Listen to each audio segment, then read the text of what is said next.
नीता का परिवार उसकी शादी कराना चाहता है, पर नीता को अपने बॉयफ्रेंड से ही शादी करनी होती है, जिसके लिए परिवार तैयार नहीं होता। इन्हीं सब उलझनों के बीच नीता के पापा उसकी मर्जी के खिलाफ राघव और नीता की शादी करा देते हैं। शादी ਤਾਂ ਤੁਸੀਂ ਮੇਰੀ ਕਰਾ ਦਿੱਤਾ, ਹੁਣ मैं भी देख दिया ए परिवार खुश किवें रहंदा है। अपने गुस्से के चलते नीता शादी के अगले ही दिन से परिवार में सबको उल्टे जवाब देना, किसी की कोई बात ना सुनना और अपने मन मुताबिक रहना शुरू कर देती है, जिससे घर में सबको दिक्कत होती है, लेकिन नीता को कोई कुछ नहीं बोलता। एक दिन सास नीता के पास आती है। बहू की गल, तुसी किवें नाल या किसी गल से नाराज हो? तुहानू मेरी फिक्र करन दी कोई लोड़ नहीं, मैं ठीक हाँ। ऐसा बोल नीता वहां से चली जाती है, पर सास की बात उसके मन में रह जाती है। शादी के अगले दिन से ही मैं सब दे नाल किन्ना औखा बिहेव किता, फिर भी आप मेरे तो इन्ने प्यार नाल गल किवें कर सकदी आ। मानू नफरत करनी नहीं आउंदी, ऐस करके वो सोचती आ कि एक ना एक दिन तुम्हारा गुस्सा भी खत्म हो जाऊगा। यह कदे नहीं हो सकता।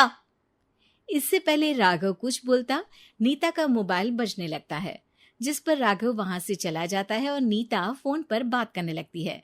जिसके बाद अगले दिन से नीता की जैसे ही आत्मा बदल गई हो, वो बिना किसी के बोले घर के सारे काम कर देती है। उसकी ऐसी काया पलट देख राघव और उसकी माँ हैरान रह जाते हैं। बहू तबियत शबियत ता ठीक सी? तबियत छड्डो मां, मैनू लगदा इसदा दिमाग हिल गया। ए तुसी दोनों की गल करी जांदे हो? मैं ठीक आ ते मेरा दिमाग भी। बस आज रियलाइज हो गया कि मैं अपने गुस्से विच कितना प्यारा परिवार ठुकरा रही सी। नीता की बात सुनकर सब बहुत खुश होते हैं और अब नीता सास की सेवा से लेकर पति की हर बात मानने लगती है, जिसकी वजह से कुछ ही समय में घर की सारी भाग दौड़ उसके हाथों में आ जाती है। उसी के साथ सास और राघव भी हर काम के लिए नीता पर ही डिपेंड हो जाते हैं। नीता मेरा लैपटॉप किथे आ? बहू मेरी दवाइयां।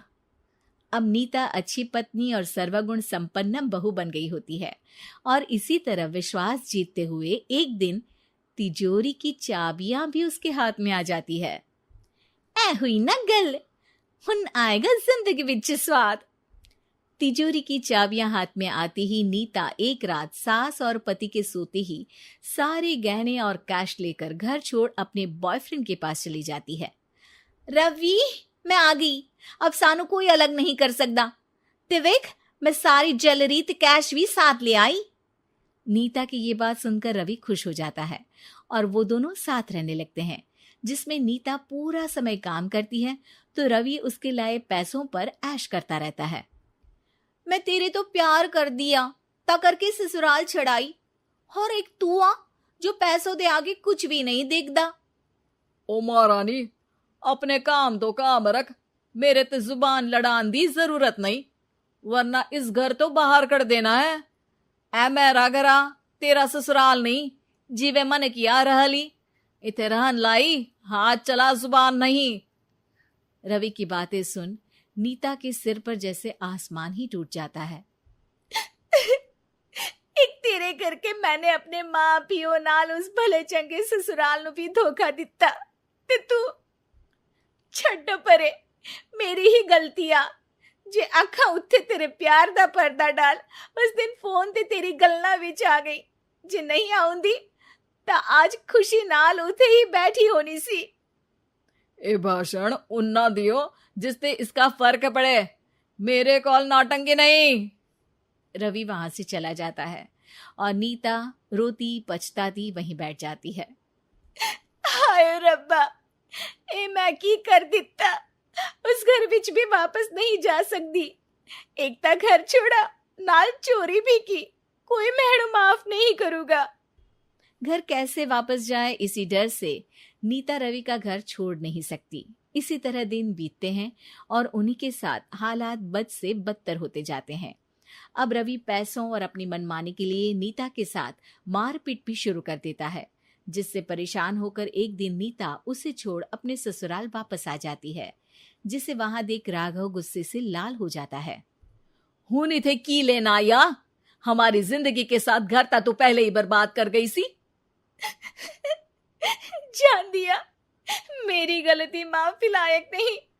मैं कमली सी उस ढोंगी नु सच्चा प्यार दे, इस सच्चे प्यार नु बोझ समझती बैठी। मैनू माफ कर दो।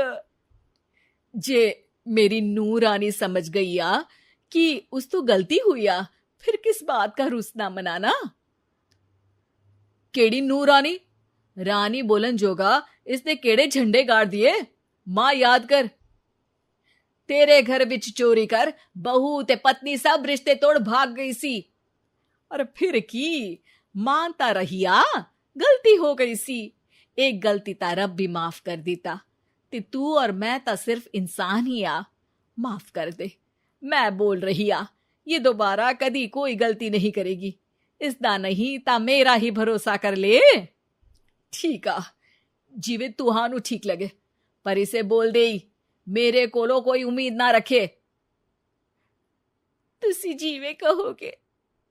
अब सास हर रोज राघव को मनाने की कोई ना कोई नई तिकड़म बताकर नीता को उसके पास भेजती रहती है, जिससे कुछ समय बाद नीता का पछतावा और कोशिशें देखकर राघव भी उसे माफ कर देता है।